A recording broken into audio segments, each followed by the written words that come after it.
Today I'll be discussing the Nagata-Smirnov metrization theorem. I will begin by proving 5 preliminary lemmas that will be used in the proof. The first says, if X is any topological space, and script A is a locally finite collection of subsets of X,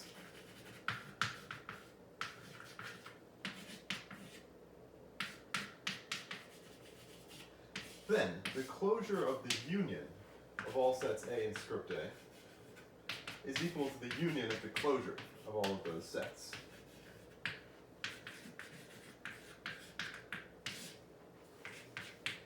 Now, it is trivial that the union of the closures of all the sets A in script A is a subset of the closure of the union. And that is because if we have some point X that is in the union of the closures, then it's in the closure of A for some A in script A, and thus any open neighborhood of X intersects one of these sets A in script A, and in particular every open neighborhood intersects the union of all sets A in script A. Thus, little x is in the union, little x is in the closure of the union of sets A in script A. So the non-trivial direction is the fact that the closure of the union is a subset of the union of the closures. So we'll begin with some notation. Let Y be the union of all sets A in script A. And we'll suppose that this point little x is in the closure of Y. Now, since A is a locally finite collection of sets in X,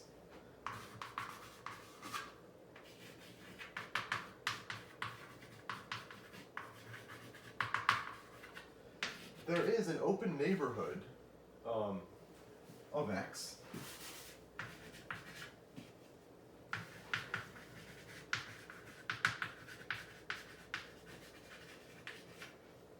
we'll call this U,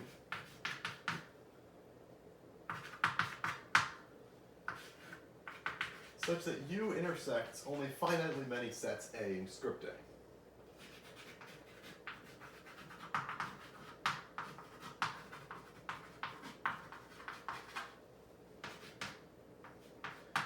Let's call these finitely many sets A1 through AK.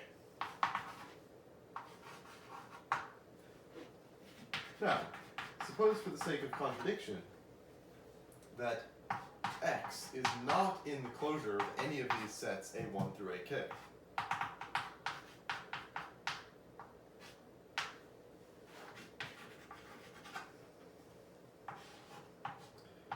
Well then, since the finite union of closed sets is closed, U minus each of these closures, A1 through AK, is an open neighborhood of X.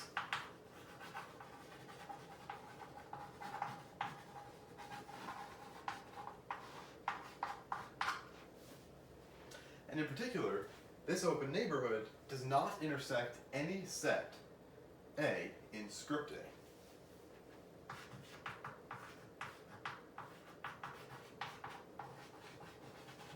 So in particular, this open neighborhood is disjoint from the union of sets A in script A or Y.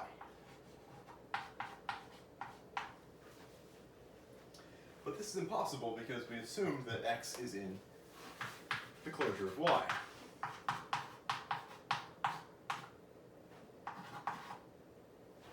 So this is a contradiction, and we conclude that X must be a member of one of these closures, A1 closure through AK closure. So there exists some J less than or equal to K such that X is in AJ closure, and thus X is a member of the union of A closure for A in script A. And this suffices for the proof.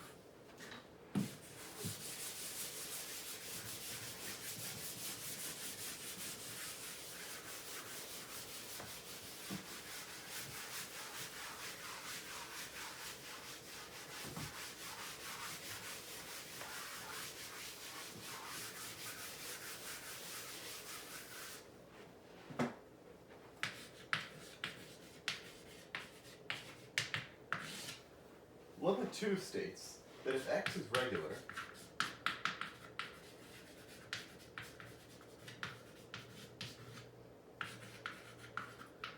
and has a countably locally finite basis,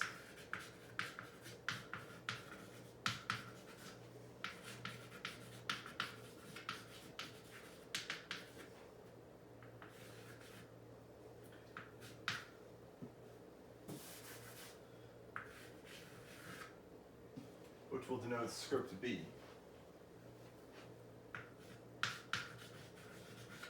Then, for any open set W in X, there exists a countable collection of open sets U sub n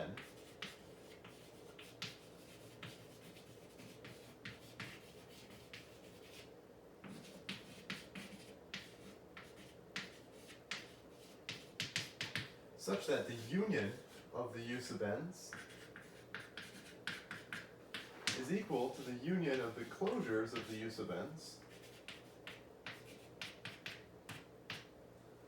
is equal to W. So to begin this proof,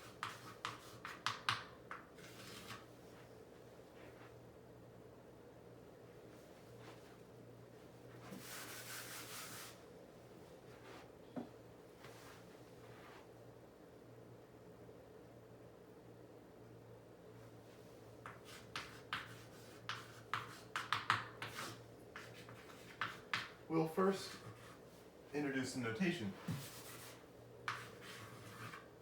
The countably locally finite basis is denoted script B, but since it's countably locally finite, it means that this is the union of locally finite collections script B sub n.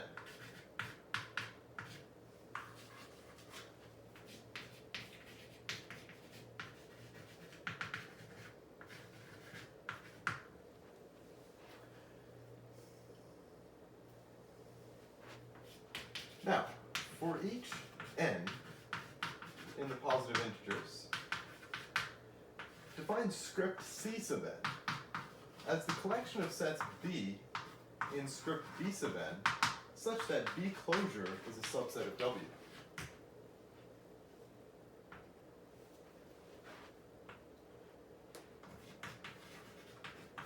Clearly, since this collection, script C sub n, is a subset of script B sub n, script C sub n is locally finite.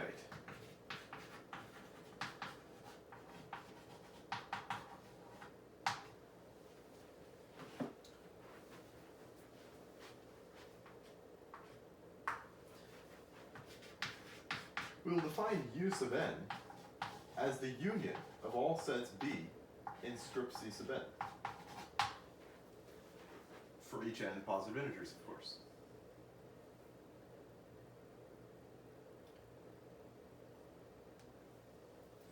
Now, since B closure is a subset of W for all B in script C sub n, it follows that U sub n closure, which by lemma 1 is equal to the union of B closure for all B in script C sub n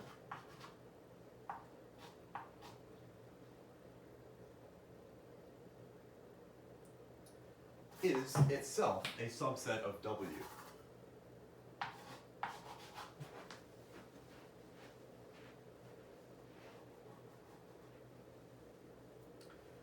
Thus,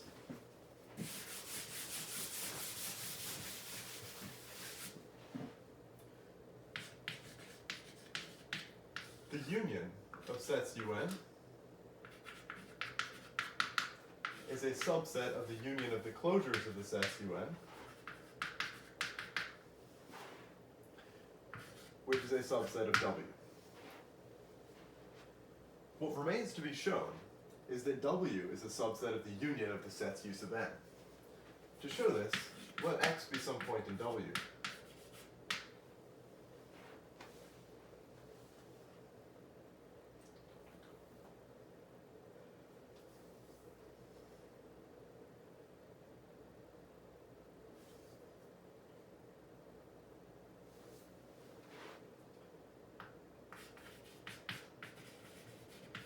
by regularity, there exists some basis element, which we'll call B, such that X is contained in B, and B closure is contained in W. This is because W is open. In particular, B must then be an element of script C sub n for some n.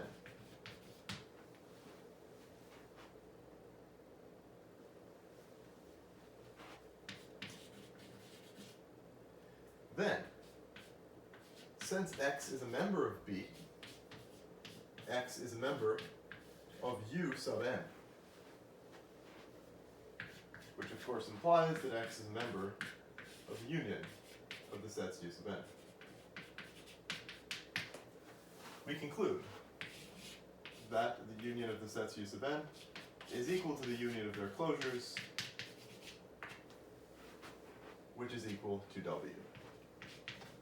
This suffices for the proof.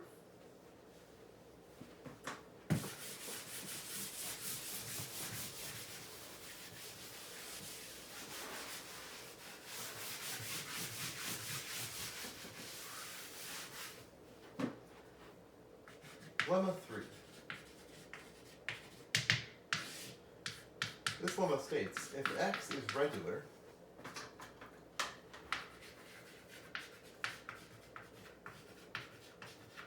and has a countably locally finite basis script B,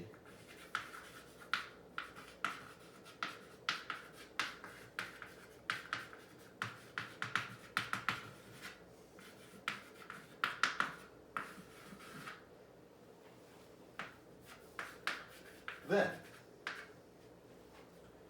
closed sets in X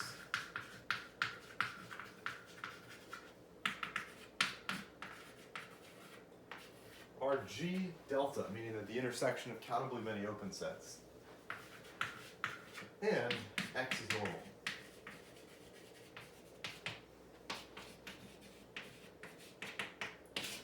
The fact that closed sets are G delta is an immediate consequence of the previous lemma. In particular, suppose C is a closed set in X.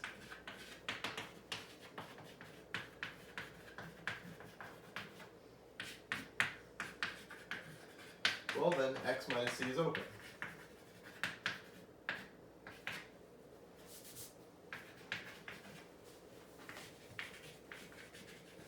And by the previous lemma,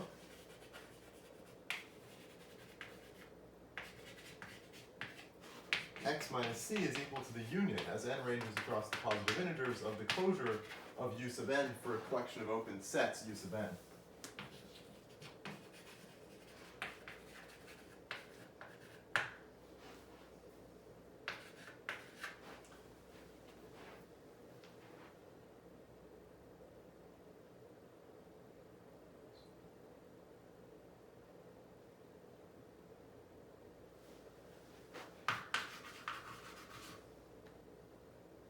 Then it's clear by De Morgan's laws that that C rather, is equal to the intersection as n ranges over positive integers of X minus the closure of U sub n. Clearly we've shown that C is the countable intersection of open sets X minus the closure of U sub n and X, so C is G delta.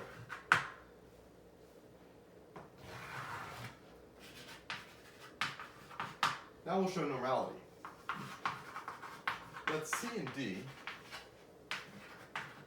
be disjoint closed sets in X.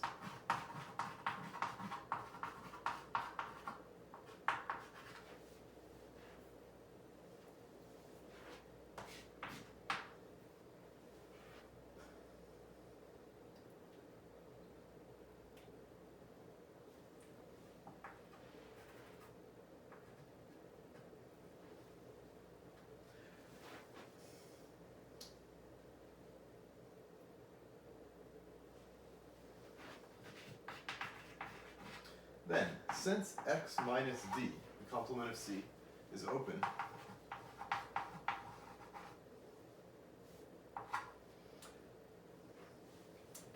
set 2, x minus d is equal to the union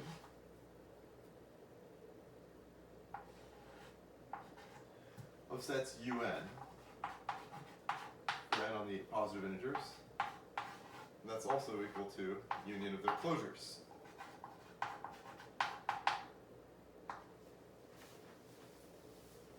Now, since C is a subset of the complement of D, since C and D are disjoint,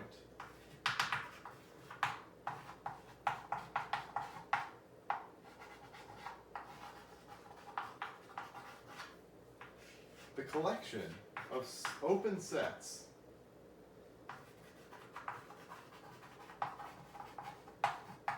U sub n covers C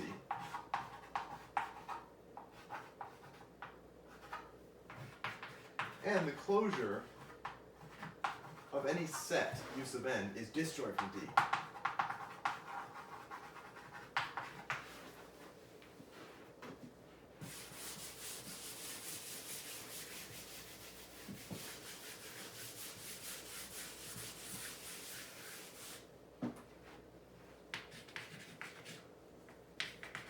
Now, by an identical argument,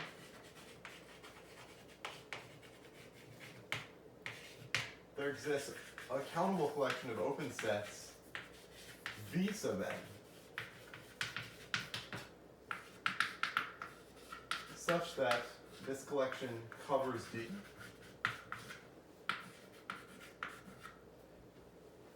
and the closure of any set V sub n is disjoint from C.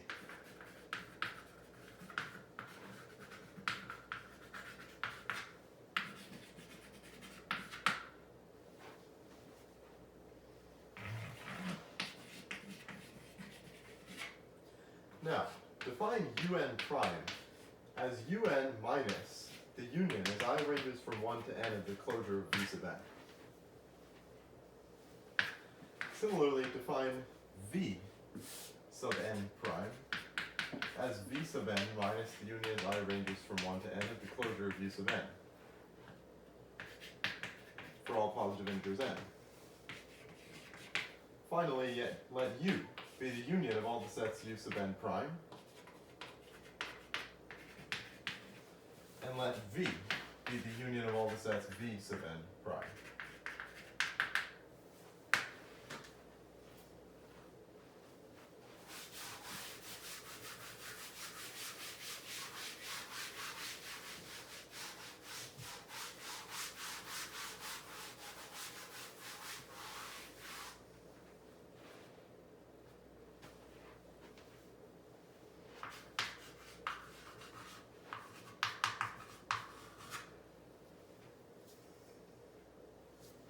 Now, by the definition of, or the defining property of these, the collections U sub n and V sub n, the closure of V sub n is disjoint from C for all n. Similarly, the closure of U sub n is disjoint from D for all n.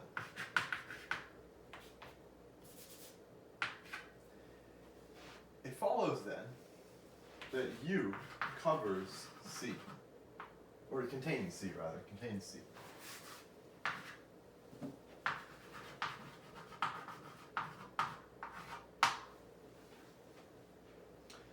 And this is because the collection U sub n for all n covers C. And these finite unions of closures V sub n never intersect C. So the union of U sub n's prime is a superset of C. Similarly, V contains D.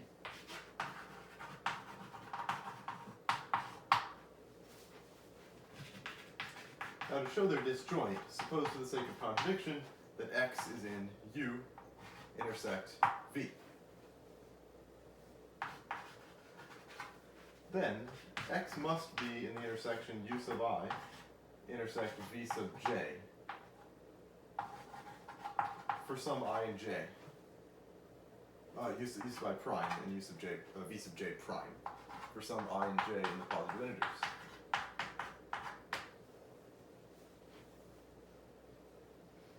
Now, without loss of generality, we can suppose that I is greater than or equal to j.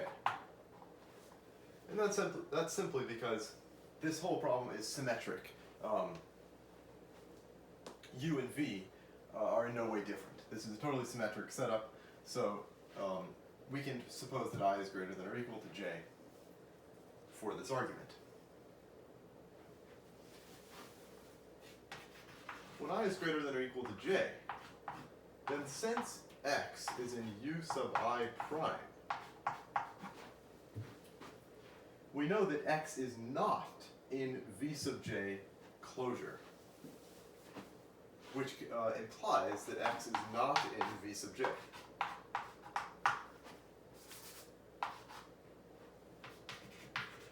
But the fact that x is in v sub j prime clearly implies that x is in v sub j. So this is a contradiction, and we conclude that u and v are disjoint, and that x is normal. This suffices for the proof.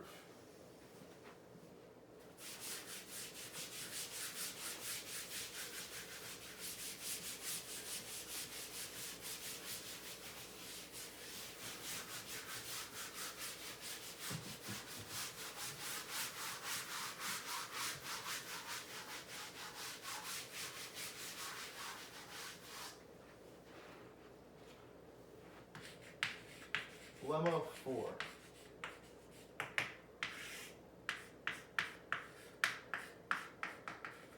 If x is normal, and A is a closed G delta set,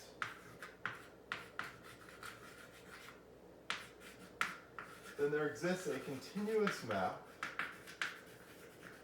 F from x into the closed interval from 0 to 1,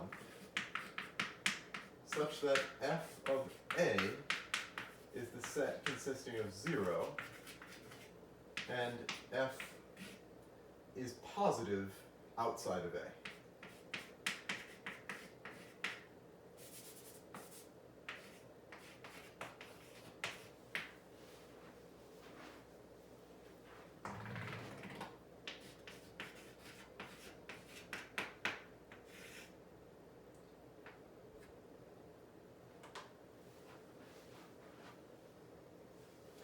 So, by the definition of a G delta set, A can be expressed as the intersection, as n ranges in the positive integers, of open sets U sub n.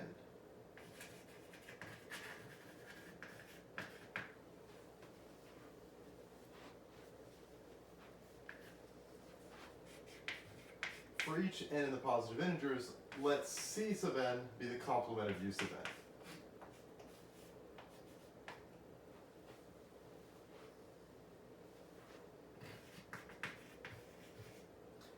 Now, since A is clearly a subset of U sub n for all n, C sub n is disjoint from A for all n.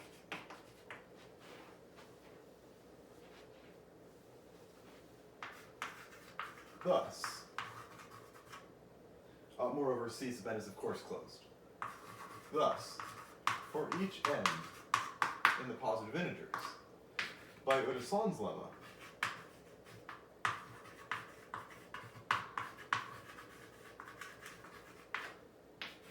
there exists a continuous map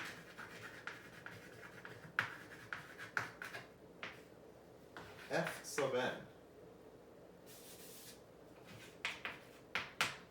from x into the closed interval from 0 to 1 over 2 to the n, such that f sub n is 0 on A, and f sub n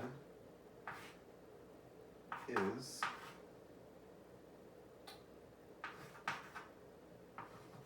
one over 2 to the n on C sub n.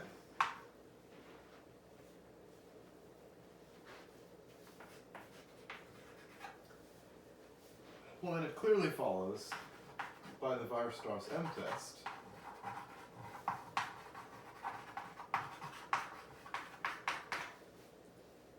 that the series of functions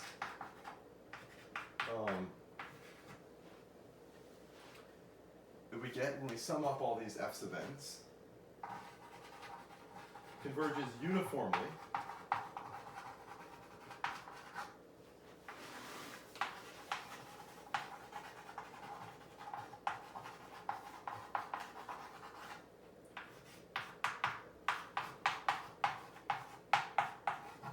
to some function f. Now, since that convergence is uniform and each function f sub n is continuous, f must be continuous. Moreover, by comparison, since the sum of this series, 1/2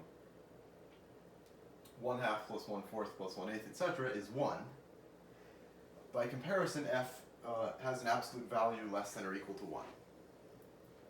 So, we conclude that we have a continuous function f from x into the closed interval from 0 to 1 that is given by this series of functions f sub n. I claim that this function f satisfies the desired conditions.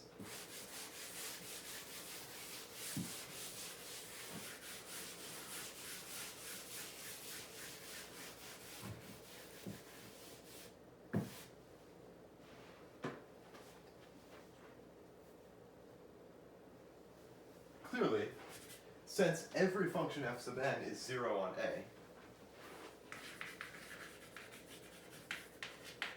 it's clear that f is 0 on A. Moreover, since A is equal to the intersection of all the sets u sub n,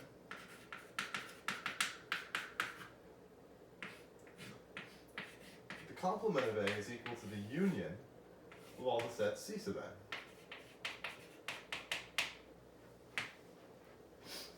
Thus, any point in the complement of A belongs to some set C sub n. Since f sub n is positive on C sub n, it follows that f is positive everywhere outside of A.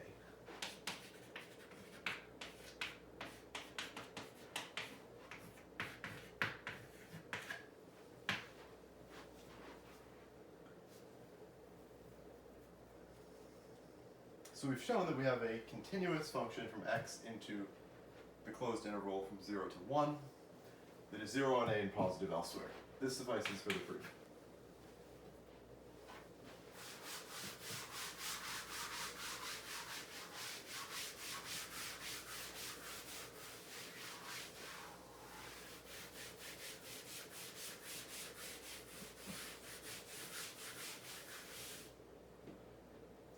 The final lemma will prove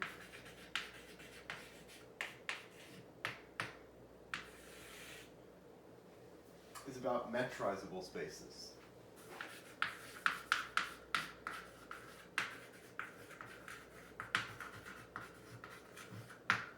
Let X be metrizable.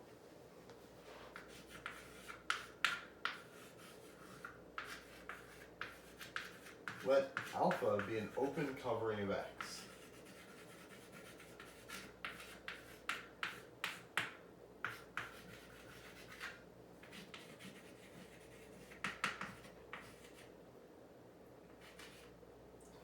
Then, there is a countably locally finite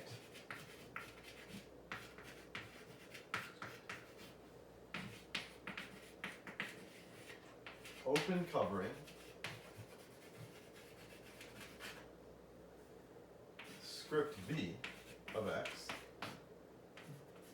that refines script A.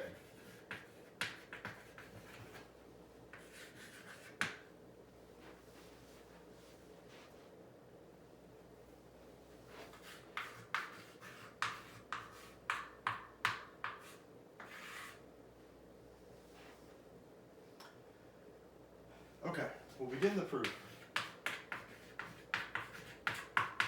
by fixing some positive integer n for the time being.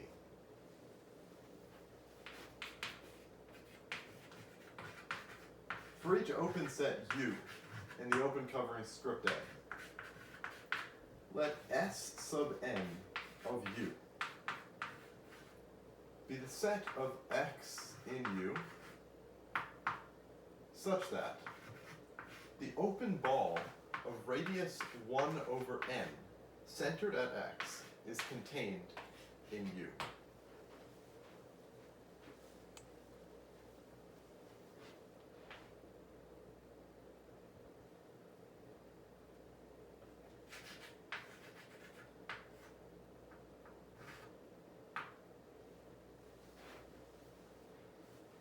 And of course, we've chosen some metric, which we'll call D. So choose a metric D.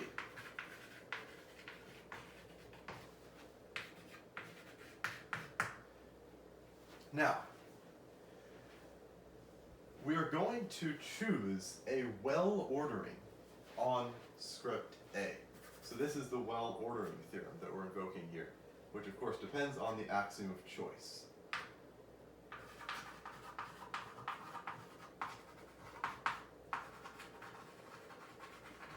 And we'll denote this well ordering by the less than symbol.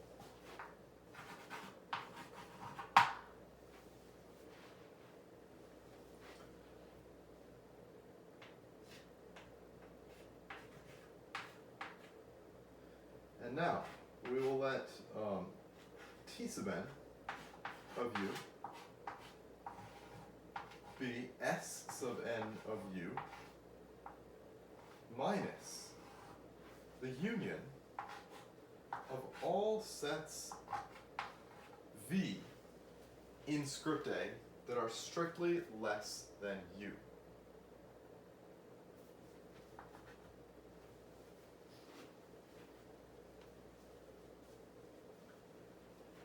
Now this set T sub n is not necessarily open, so to fix that, let E sub n of U be the union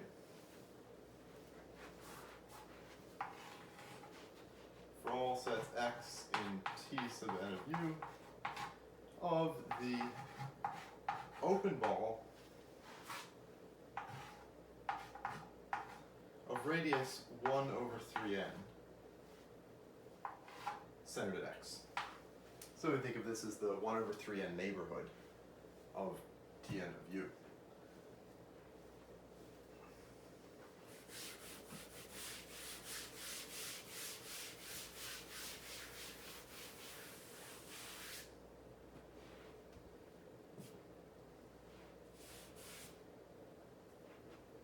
Now, I claim that the sets Tn of U, where once again we have n fixed for now, these sets are separated by a distance of 1 over n. To show this, suppose we have x in Tn of U and y in Tn of V for sets U and V in script A.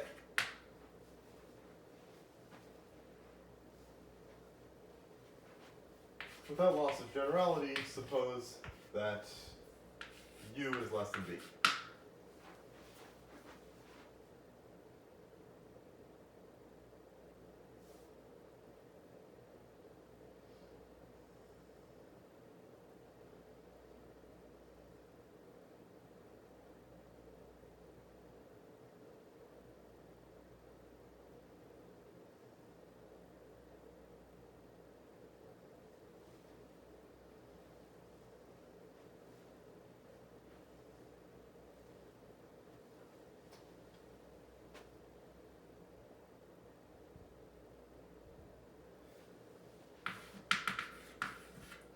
since x is in Tn of u,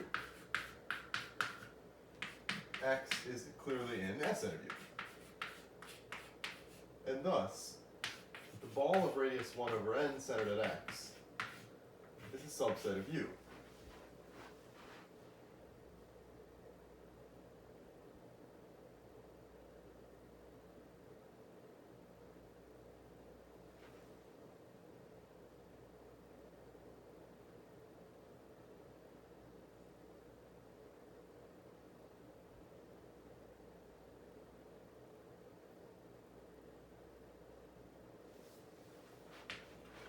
Moreover, since y is in Tn of v, since u is less than y is not in u. Thus, by the triangle inequality, the distance between x and y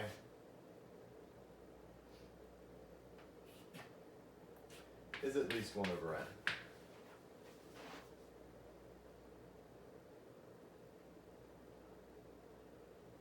So we've shown that the sets Tn of u, as we let u range across script A, these are all separated, or each pair rather, is separated by a distance of 1 over n. Thus, the sets En of u are also clearly disjoint and separated by a distance of 1 over 3n.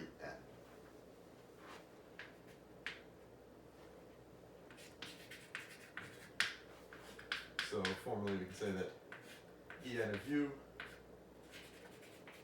and En of v are separated by a distance of 1 over 3n for any u and v in script A.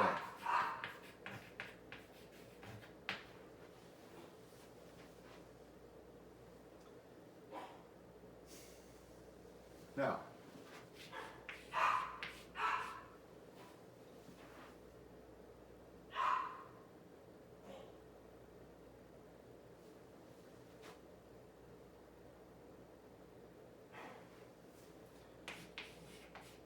let script E sub n be the collection of sets E sub n of u for u in script A.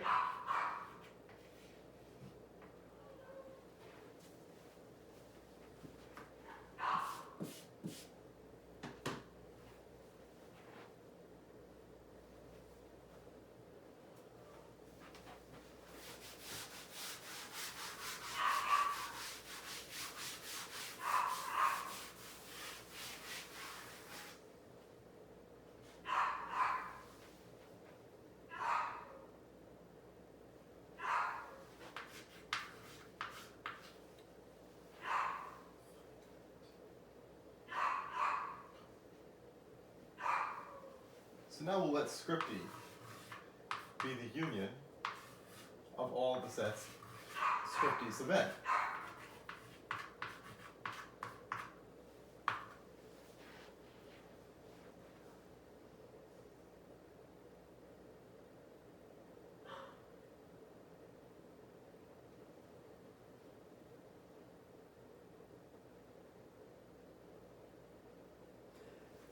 I claim that this collection, script E, is the countably locally finite covering of X that refines script A. So there are several things to check here. The first is that script E is indeed countably locally finite.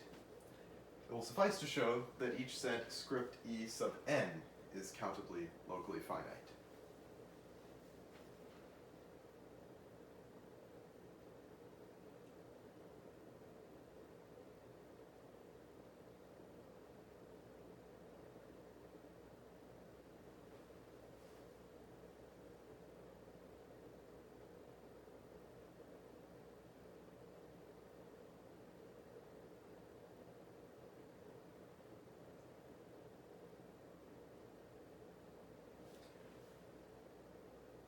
In particular, if we show that each script E sub n is locally finite, we will have what we want. So,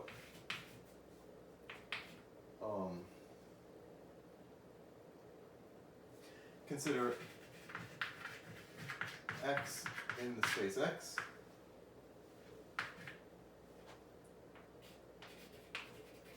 Then the open ball centered at X of radius 1/6n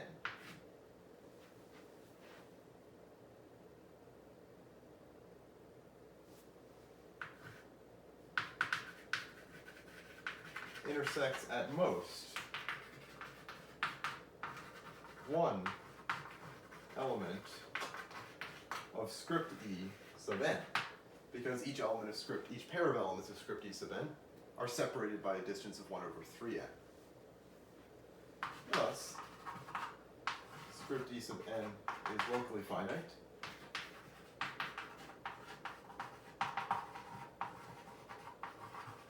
for each n. And thus script E is countably locally finite.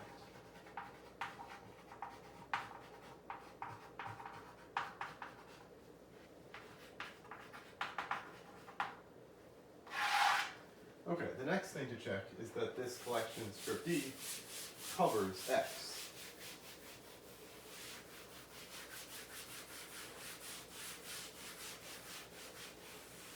And here's where the well-ordering condition becomes important. So let X be any point in the space X.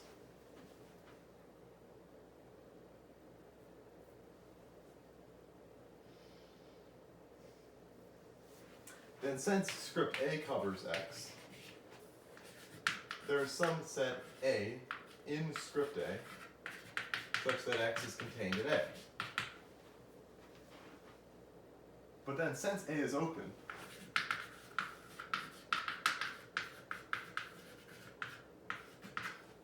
there is some positive integer m such that the open ball centered at X of radius 1/m is contained in A. Thus, X is in S sub m of A.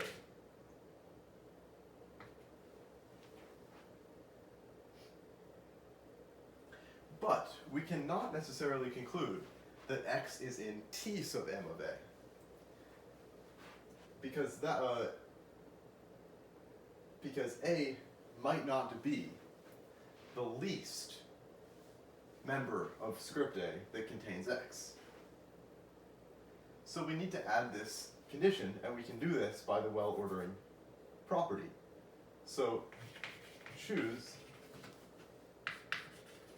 the least member A in script A such that X is contained in A. Then it follows that X is a member of T sub m of A, because T sub m of A is equal to S sub m of A minus the union of all sets V in script A that are less than A. None of these sets V contain X, so we know that X is in T sub m of A. It follows that X is in E sub m of A.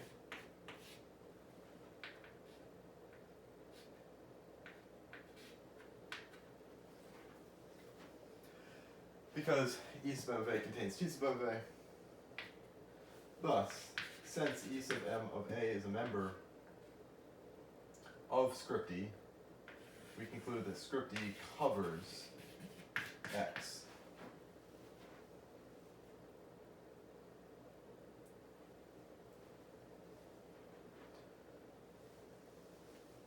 Finally, since E sub m of some set U in script A is a subset of, so this set E sub m of U is a subset of U.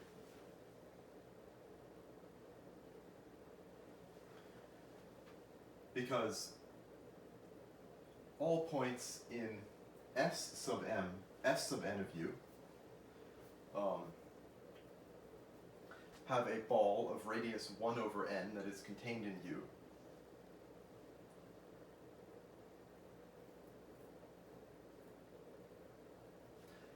points in E sub n of u are contained in a ball of radius 1 over 3n,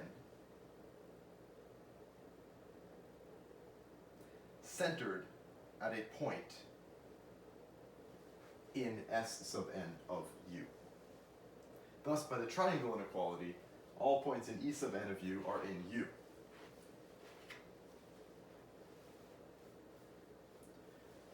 So it follows that script E is a refinement of script A. And that suffices for the proof.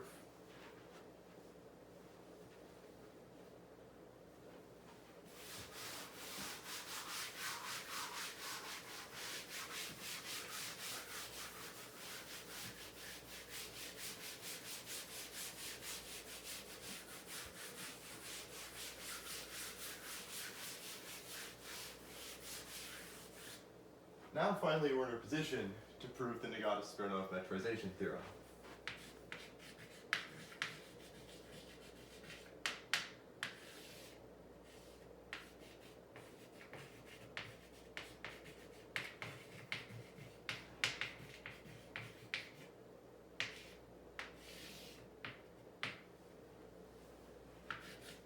This theorem states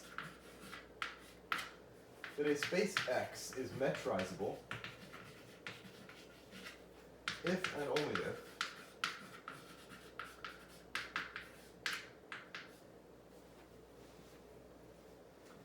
X is regular and has a countably locally finite basis.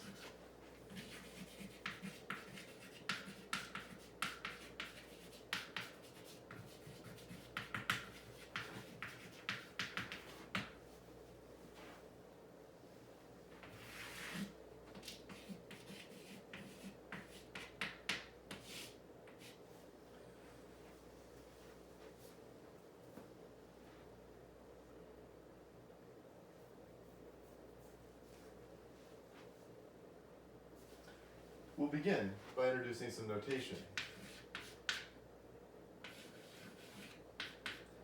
We'll let the countably locally finite basis be script B, and we'll let this be the union of set script B sub n for n in the positive integers.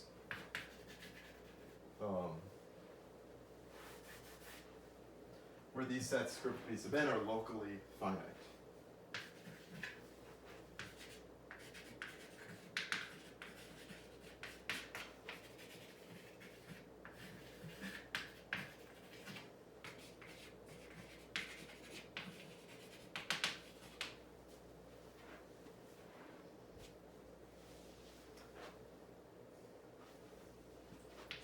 Some more notation, we'll let J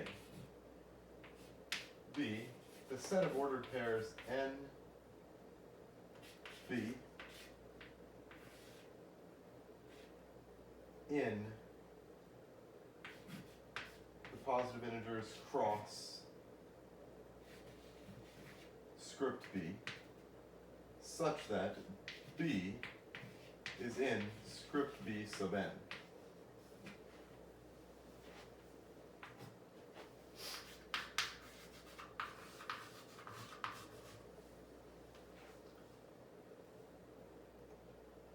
Now, we have shown, so to be clear, we're proving the reverse direction here. So I'll make that clear. Suppose X is regular and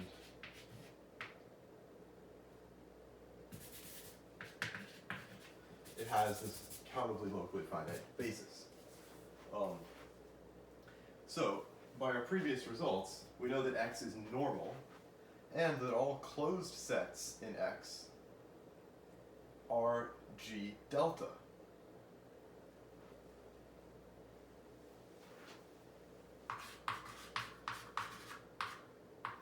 We've also shown that for any closed G delta set in a normal space, we have a continuous map from that space to the closed interval from 0 to 1 that is 0 on the closed G delta set and positive elsewhere.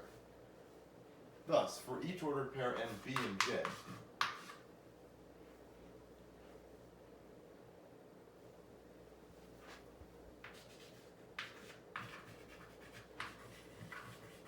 we can define a continuous map f sub n comma b from x into the closed interval from 0 to 1 over n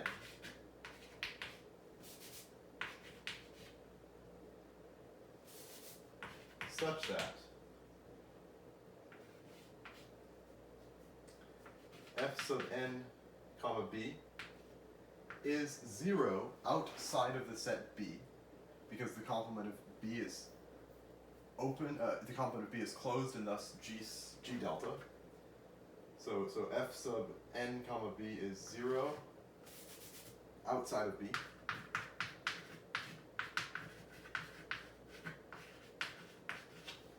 And f sub n comma B is positive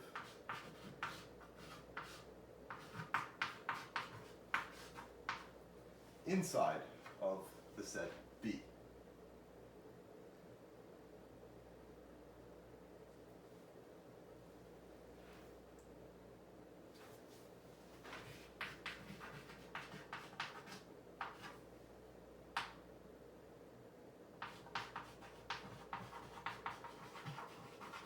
Now, clearly the collection of functions f sub n comma b for all ordered pairs n, b, and j separates points in closed sets in X.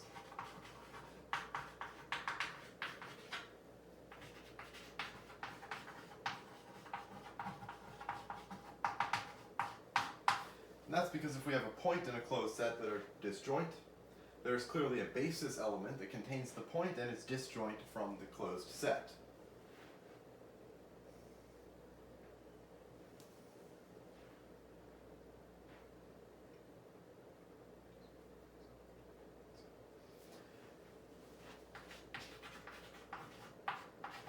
Thus, we can now apply the embedding theorem.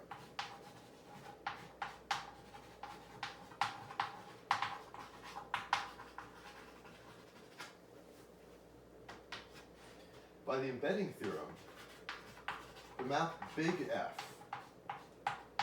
from X into the product space closed interval 0, 1, j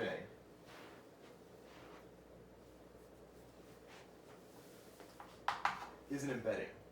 Oh, sorry, given by, this map big F is given by big F of X is equal to, and then the jth element, or rather the alpha element, is simply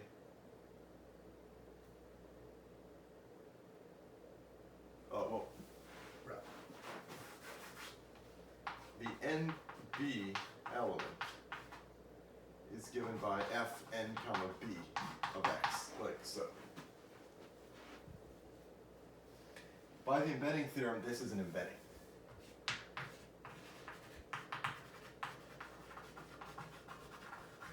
With respect to the product topology.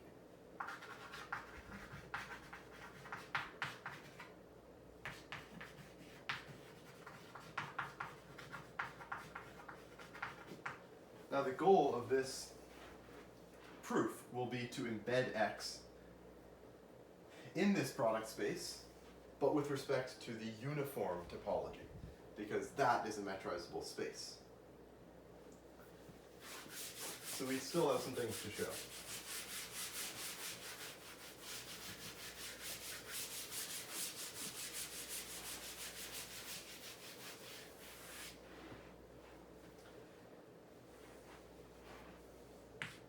But since F is an embedding into the product space with respect to the product topology, it does follow that F is injective.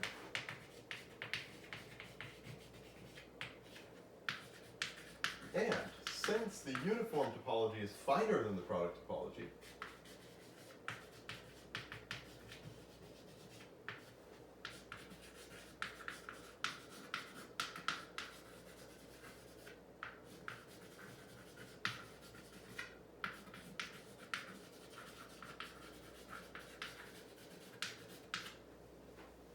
Big F must also be open, because big F is open with respect to the product topology on 0, 1j. It must be open with respect to the uniform topology.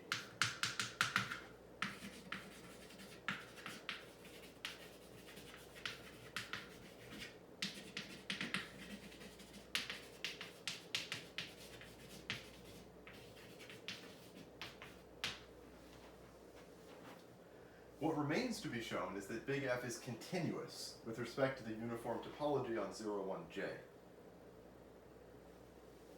Before showing this, note that on the space 0, 1j,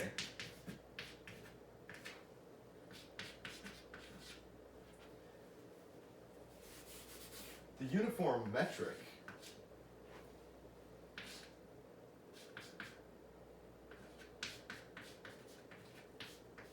is simply equal to the metric rho given by the supremum of the absolute values x alpha minus y alpha for alpha in J.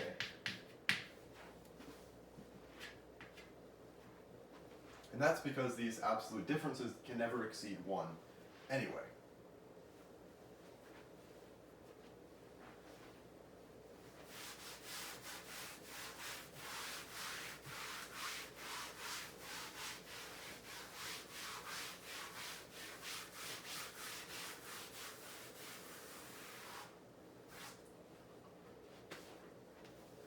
Okay. Fix n in the positive integers for now.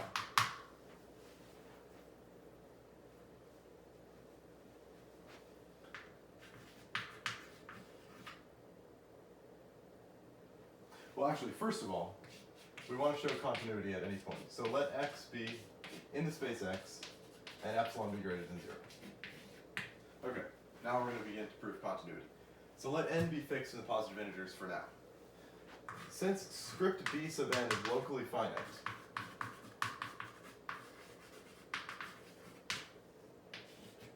there is an open neighborhood of x.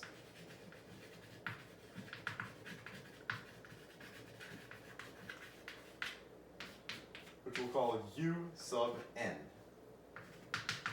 such that u sub n intersects only finitely many members of script b sub n.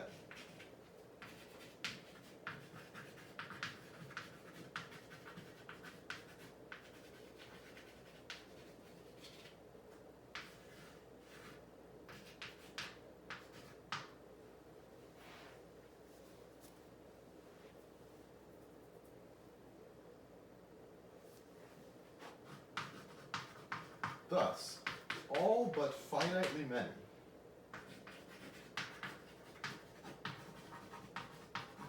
functions f sub n comma b for b in script b sub n are identically 0 on u sub n.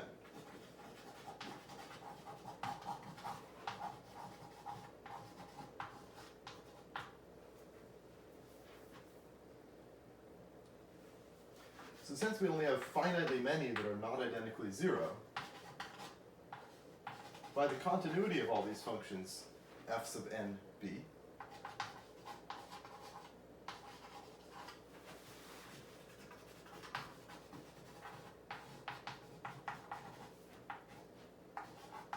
there exists an open neighborhood v sub n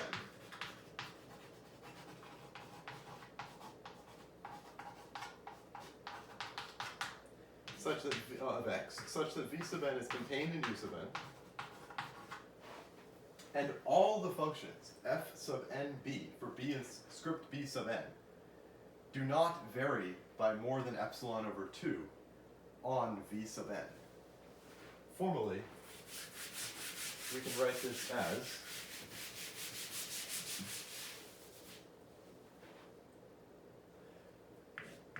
x is in v sub n implies that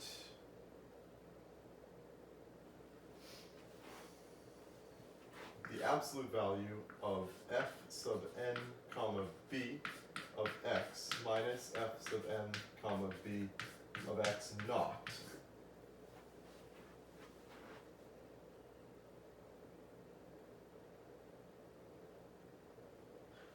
Oops. We'll let this be y because x is already reserved as our fixed point at which we're trying to show continuity. So y in v sub n implies that the absolute value of f sub n b of y minus the absolute value of f sub n b of x is less than or equal to epsilon over 2 for all b in b sub n.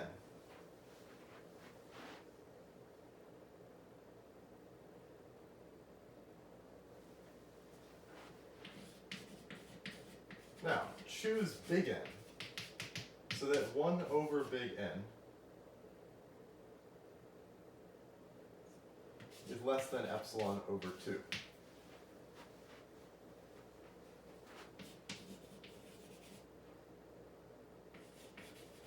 Then if n is bigger than big N,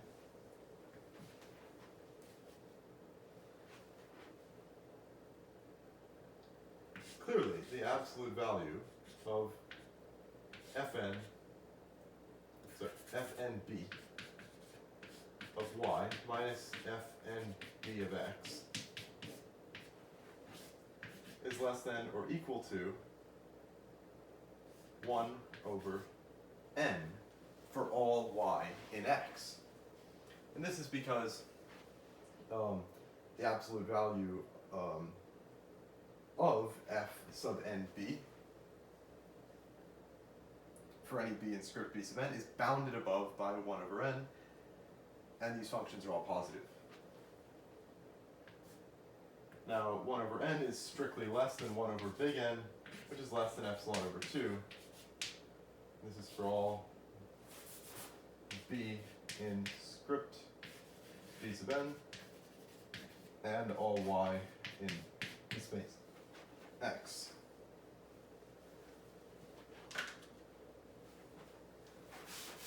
So now we're just about done showing continuity.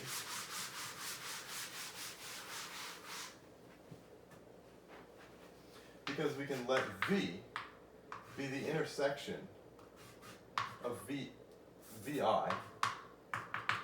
for I going from 1 to big N.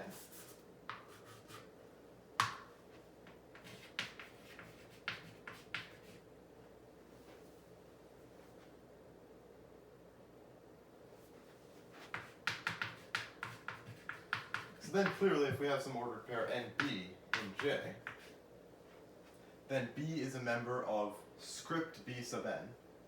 And if N is less than or equal to big N, the absolute difference, well, okay, so clearly if NB is in J, and if Y is in V, then clearly if N is less than or equal to big N, we have that the absolute difference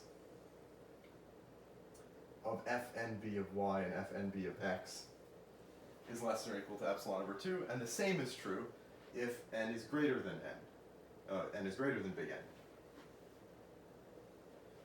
So, in other words, we have that the absolute difference of f sub nb of y and f sub nb of x is less than or equal to epsilon over 2.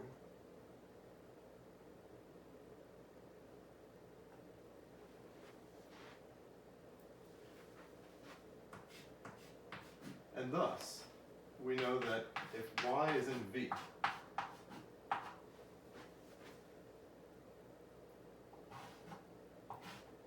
rho of big F of y and big F of x, the distance between big F of y and big F of x is less than or equal to epsilon over 2, which is less than epsilon.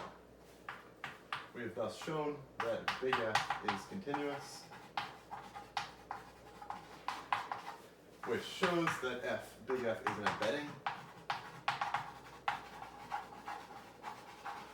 an embedding of x into a metrizable space, so x is metrizable.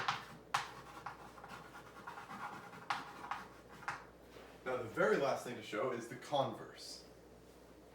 This will be much easier.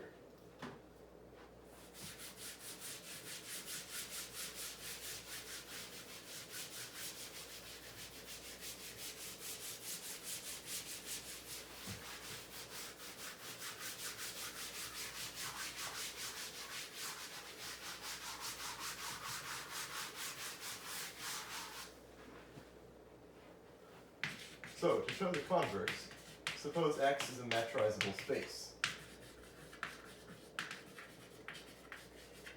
We'll let the metric be D. Then clearly X is normal and thus regular.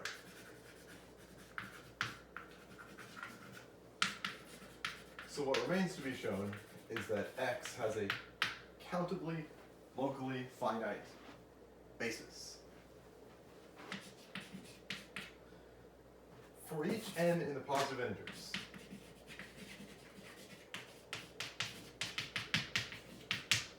let script A sub n be the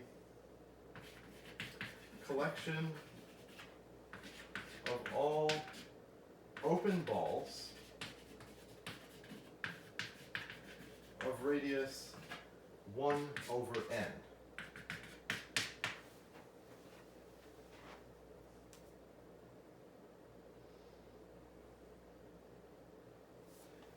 Now, script A sub n is clearly a covering, an open covering of X. So by the by lemma 5, I believe it was, there is a countably locally finite covering script B sub n of X that refines script A sub n.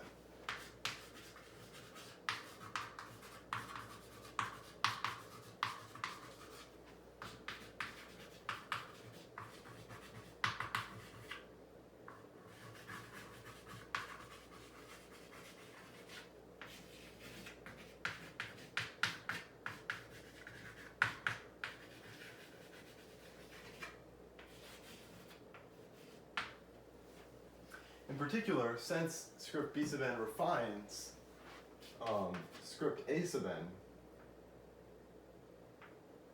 the diameter of any set B in script B sub n cannot, or is strictly less than 1 over n.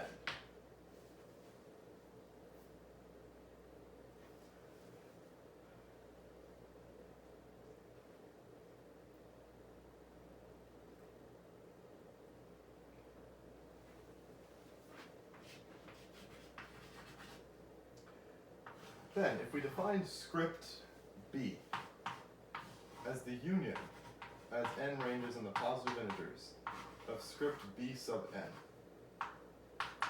clearly since each script B sub n is countably locally finite, script B is countably locally finite.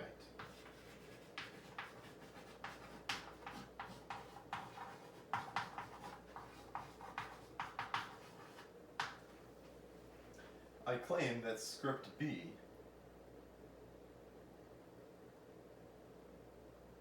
is a basis for X. To show this,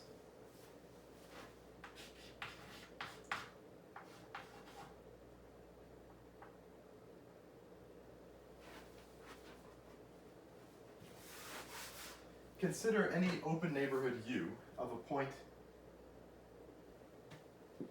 X in X.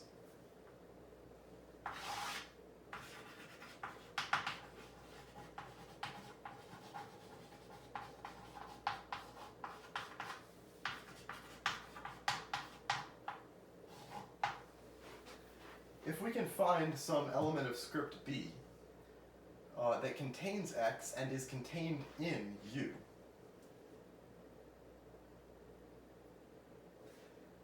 then it clearly follows that script B is a basis.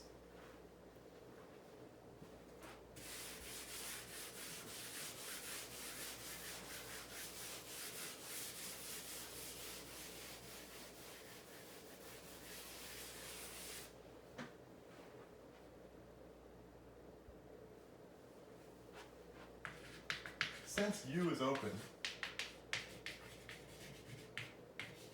there exists n in the positive integers such that the open ball of radius 1 over n centered at x is contained in U. Now, since script b sub 2n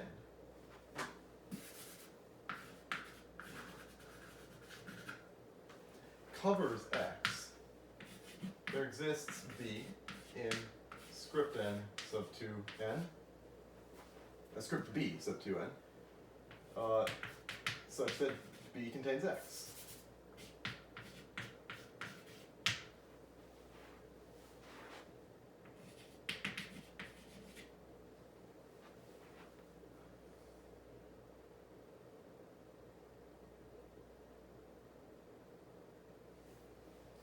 But since the diameter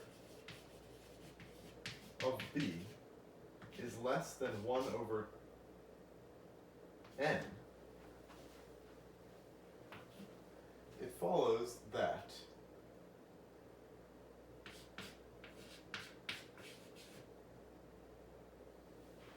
b is a subset of the open ball of radius 1 over n centered at x, which is a subset of U.